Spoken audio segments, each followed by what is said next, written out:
الملتقى الثالث الديمقراطية التشاركية والتشاور العمومي كان فرصة أولا لاستعراض حصيلة ديال العمل فيما يتعلق بتعزيز قيم ديال النزاهة والشفافية، قيم ديال الحكمة، قيم ديال مبدأ ربط المسؤولية بالمحاسبة. وكانت بحال اللي قلت فرصة أنه نستعرضوا الحصيلة ديال العمل ديال بلادنا والحصيلة ديال العمل الحكومي في هذا المجال. كان كذلك كانت مناسبة للتركيز على الأدوار المهمة اللي كيقوم بها المجتمع المدني في مواكبة مختلف السياسات العمومية، انطلاقا من الصياغة ديالها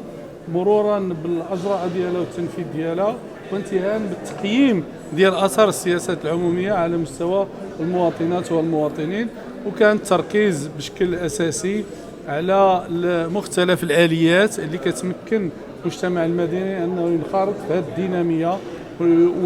ديال الحكومة المنفتحة. أولا شكرا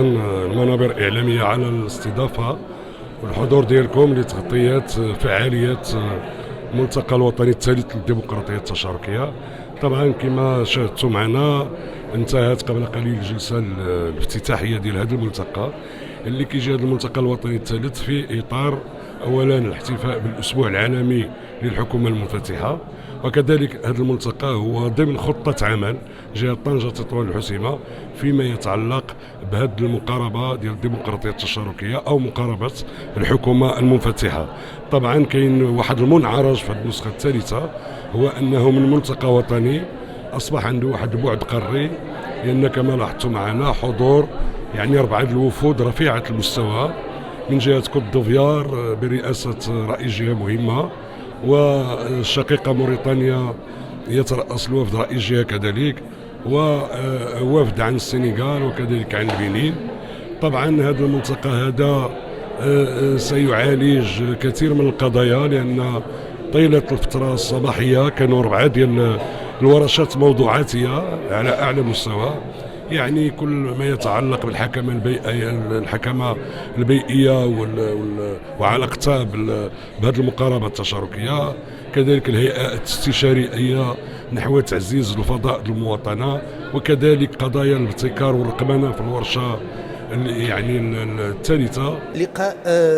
هو الثالث من نوعه، لأن هذا اللقاء كينعقد كل سنة في الجهة طنجة تطوان بمبادرة من الجهة والمركز الحكمة، وكان تقليد هو ان كيتلاقوا فيه الهيئات الاستشاريه التابعه للجهات في المغرب ككل. هذه الدوره الثالثه هذا العام تم تنظيمه في سياق الاحتفال بالاسبوع الدولي لشراكه الحكومه المنفتحه، وبالتالي البصمه شراكه الحكومه المنفتحه تظهر جليه في الاحتفال في تنظيم هذا الملتقى. اولا واصلا هو التزام داخل الخطه ديال جهه طنجة تطوان الحسيمه. اذا الموضوع كما لاحظتم يبحث كيف يمكن للديمقراطيه التشاركيه والتشاور العمومي ان تكون رافعه لجهويه المستعار في المغرب. كنعرفوا ان النسق السياسي والتطبيع العمومي في المغرب نحى في المراحل الاخيره نحو اعاده النظر في طريقه اتخاذ القرار وتوزيع الحكم والسلطه ما بين المركز والوحدات الترابيه التي هي الجماعه الترابيه، ولكن ايضا انتبه الى مساله في غايه الاهميه، هو اعاده النظر في طريقه صياغه القرارات بتوسيع قاعده مشاركه المواطنين ومنح المواطنين العديد من الاليات الوطنيه ترابيه كالعرائض كهيئه استشاريه، وكذلك وطنيه كملتمس في مجال تشريع العرائض للسلطات العموميه اللي هي متاحه للجمعيات ومتاحه للمواطنين. اذا هذه التجربه كيفاش كتعطي دفعه الجهويه الموسعه، لان الجهويه ماشي فقط نعطيو اختصاصات الجهات ونعطيوها امكانيات، ولكن ايضا هل تلك الاختصاصات الجهات تشرك المواطنين، واش المواطنين عندهم كذلك منسوب المشاركه ديالهم في هذا الموضوع. هذا الملتقى الوطني الثالث هو ملتقى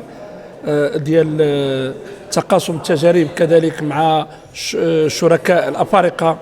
اللي حاضرين معنا، اللي هما ساحل العاج،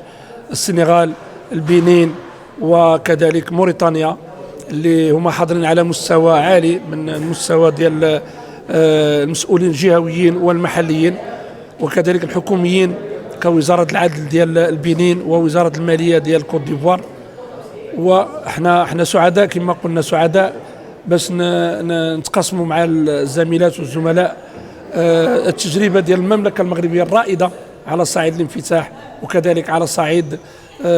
هذه الرؤيه الجديده، هي رؤيه صاحب الجلاله اللي هي كانت صائبة، ألا وهي تنزيل آليات جديدة لإشراك المواطن وكذلك لإدماجه في المنظومات الترابية بطريقة فعالة وإيجابية عبر التواصل الرقمي، كذلك عبر الانفتاح بمجموعة من الآليات اللي احنا غندرسوها اليوم في هذا الملتقى. كن دائما على اطلاع بآخر الأخبار والتطورات عبر جريدة بريس تطوان.